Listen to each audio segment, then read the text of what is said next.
السلام علیکم ورحمۃ اللہ وبرکاتہ۔ امید ہے کہ ناظرین آپ بخیر ہوں گے۔ ایک بہت پیاری بات جس کے بارے میں ہمیں جاننا ضروری ہے، جو شخص قربانی کا ارادہ رکھتا ہے اس کے بارے میں اللہ کے نبی صلی اللہ علیہ وسلم نے ارشاد فرمایا، حدیث مبارک ہے کہ جو شخص قربانی کا ارادہ رکھتا ہے اس کو چاہیے کہ جب ذی الحجہ کا چاند نظر آ جائے تو قربانی کرنے تک وہ اپنے بالوں کو اور ناخن کو نہ کاٹے۔ یہ عمل جو ہے مستحب عمل ہے۔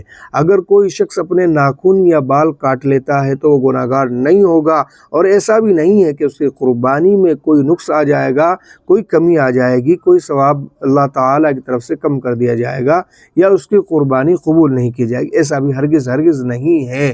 تو اگر کوئی شخص آسانی سے اس پر عمل کر لیتا ہے تو بہت اچھی بات ہے، اور عمل نہیں کر پاتا ہے تو اس میں گناہ کی بھی کوئی بات نہیں ہے۔ اللہ تعالی ہمیں دین پر صحیح عمل کرنے کی توفیق عطا فرمائے۔